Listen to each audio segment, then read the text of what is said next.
कहते हैं सियासत में शह और मात के लिए सिर्फ एक दाव काफी होता है। बिहार में भी सभी राजनीतिक दल अपनी अपनी रणनीति में जुटे हैं। अब बीजेपी भी धीरे धीरे अपने पत्ते खोल रही है। बीते एक हफ्ते में बीजेपी ने बिहार में 2 नए चेहरों पर दाव आजमाया। एक तरफ तो ये मिथिला की बेटी है, लोक गायिका मैथिली, बीजेपी में जाने की चर्चाएं जमकर हो रही हैं, और दूसरी तरफ है भोजपुरी स्टार पवन सिंह।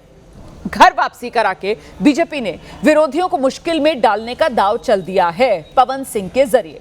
खुद पवन सिंह अब बीजेपी के खेवनहार बनने की तैयारी कर रहे हैं, और ये दोनों ऐसे चेहरे हैं, ये दोनों ऐसे स्टार्स हैं जो लोगों के बीच गहरी छाप छोड़ते हैं अपनी कला से, मेहनत के दम पर। इन दोनों ने देश दुनिया में बिहार का नाम रोशन किया है, और यही वजह बीजेपी इन दोनों चेहरों के दम पर नए समीकरण बनाने की तैयारी में जुट गई है। हालांकि 2024 लोकसभा का चुनाव था और पवन सिंह बीजेपी से अलग होकर निर्दलीय के तौर पर उन्होंने चुनाव मैदान में ताल ठोक दी थी। इसका खमियाजा एनडीए के उम्मीदवार के तौर पर तब उपेंद्र कुशवाहा को उठाना पड़ा था। इस बार विधानसभा चुनाव से पहले बीजेपी ने अपना घर दुरुस्त कर लिया है। बीजेपी ने पवन सिंह की घर वापसी करवाई है, और साथ ही बीजेपी की तरफ से यह साफ कर दिया गया है कि पवन सिंह जो हैं वो पार्टी के लिए प्रचार करेंगे। और वहीं दूसरी तरफ मैथिली ठाकुर, एबीपी न्यूज पर अभी हमने मैथिली से बात की। इस तस्वीर को लेकर भी मैथिली की तरफ से साफ किया गया कि ये मुलाकात हुई है, और कहीं ना कहीं इशारों में मैथिली ठाकुर ने ये संकेत साफ दे दिए हैं चुनावी राजनीति में कदम रखने के लिए मैथिली ठाकुर तैयार हैं।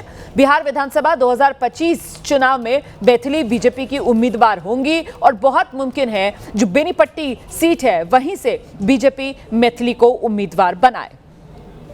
तो 2 भोजपुरी स्टार हैं, पवन और मैथिली, और दोनों से बीजेपी को संजीवनी मिलने का काम होगा। दोनों युवा चेहरे हैं, दोनों की जबरदस्त लोकप्रियता न सिर्फ बिहार में, देश में, दुनिया में, और ऐसे में बिहार के युवा वोटर्स को प्रभावित करने में दोनों की बड़ी भूमिका हो सकती है। तो भोजपुरी के ये दोनों स्टार्स बीजेपी को क्या फायदा पहुंचा सकते हैं, बिहार की सियासत में कितना असरदार है इन दोनों की मौजूदगी और इन दोनों का बीजेपी के साथ होना, यह समझना भी जरूरी हो जाता है। बीजेपी ने इन दोनों पर दाव चला है। दरअसल मैथिली और पवन सिंह दोनों युवा, राजपूत, भोजपुरी जानने वाले वोटर्स के बीच काफी लोकप्रिय और वोट बटोरने की दोनों ताकत रखते हैं। मैथिली से बीजेपी को मिथिलांचल में फायदा मिल सकता है। पवन सिंह शाहबाद में बीजेपी को मजबूत करेंगे, जहां पिछली बार एनडीए को झटका बड़ा लगा था। मिथिलांचल के 7 जिलों की 60 सीटों पर बीजेपी मैथिली के सहारे मैदान में उतर सकती है। वहीं शाहबाद के 4 जिलों की 22 सीटों पर पवन सिंह को आगे कर विरोधियों के पसीने छुड़ाने की तैयारी है।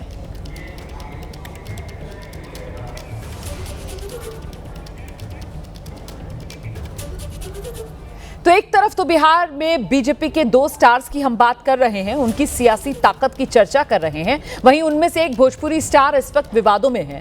अभिनेता से नेता बने पवन सिंह और उनकी पत्नी ज्योति सिंह के बीच तनातनी बढ़ती जा रही है। दोनों एक दूसरे पर जमकर आरोप लगा रहे हैं। पहले बीते रविवार ज्योति पवन सिंह के लखनऊ वाले फ्लैट पर पहुंची। पूरी रात वहां जमकर ड्रामा हुआ। मामला पुलिस तक पहुंच गया।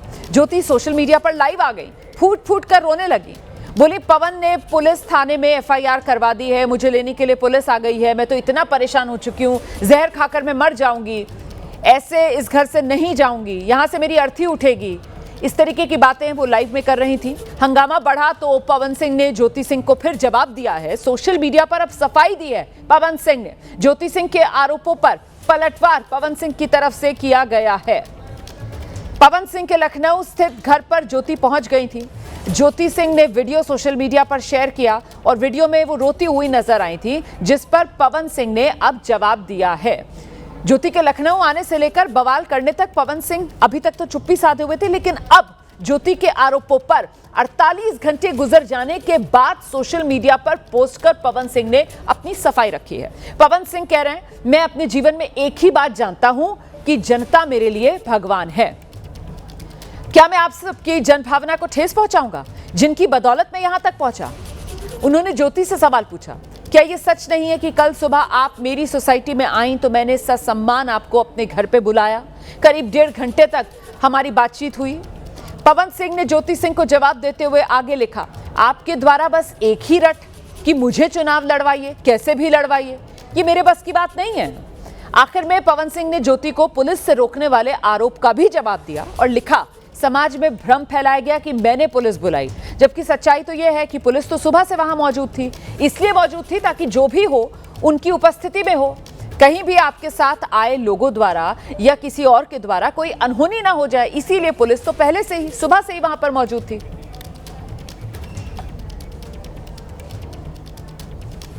पवन सिंह की ये सफाई इसलिए सामने आई है क्योंकि ज्योति सिंह ने उन पर पुलिस के दम पर ज्योति को घर से बाहर करने के आरोप लगा दिए। ज्योति ने बाकायदा हंगामे का वीडियो सोशल मीडिया पर पोस्ट किया था।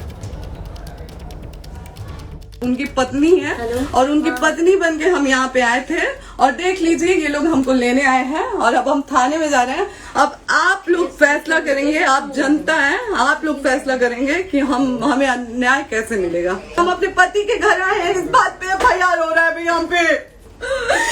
पागल कर दिए ये लोग हमको। पति पत्नी के बीच आरोप प्रत्यारोप का दौर जारी है, जिसे बिहार के चुनाव से जोड़कर देखा जा रहा है। दोनों टिकट की दावेदारी के लिए जोर आजमाइश में जुटे हुए हैं। एक तरफ जहां पवन को बीजेपी से टिकट मिलना लगभग फाइनल है, वहीं ज्योति सिंह भी चुनाव लड़ने की इच्छा जाहिर कर चुकी हैं। 4 अक्टूबर को सोशल मीडिया पर पोस्ट कर ज्योति ने लखनऊ पहुंचने की जानकारी दी। लिखा था जरूरी मसले पर बात करनी है, लेकिन ज्योति के लखनऊ पहुंचने पर खूब हंगामा हुआ। फिर उन्होंने पवन पर पुलिस का इस्तेमाल कर घर में घुसने से रोकने का आरोप लगाया। इस घरेलू विवाद की आंच बिहार तक पहुंच गई। बिहार के रोहतास जिले में काराकाट के लोगों ने पवन सिंह का पुतला फूंका, ज्योति सिंह के साथ सहानुभूति जाहिर की। हंगामा और विवाद बढ़ता देख पवन सिंह ने ज्योति के आरोपों पर सफाई दी है और साथ ही ज्योति पर इशारे में चुनाव के लिए ये सब करने का आरोप पवन सिंह ने लगाया है। तो ये देखिए आप किस तरीके से पवन सिंह का विरोध होना शुरू हो गया। रोहतास की ये तस्वीरें आपके सामने हैं। यहाँ ज्योति के समर्थन में और पवन सिंह के विरोध में सड़क पर लोग उतर आए और इसी बात का डर कहीं ना कहीं पवन सिंह को लगा हुआ है, क्योंकि चुनावी माहौल है और ऐसे में उनकी चुनावी महत्वाकांक्षा को धक्का लग सकता है अगर जन आक्रोश पवन सिंह के खिलाफ लोगों में भड़कता है। इसी वजह से पवन सिंह की तरफ से सफाई भी दे दी गई है और पवन सिंह उल्टा अपनी पत्नी ज्योति को कटघरे में खड़ा कर रहे हैं, ये कहते हुए कि ज्योति उनसे मिलने आई तो सिर्फ और सिर्फ ज्योति ने एक ही रट लगा रखी थी कि उन्हें चुनाव लड़वाइए।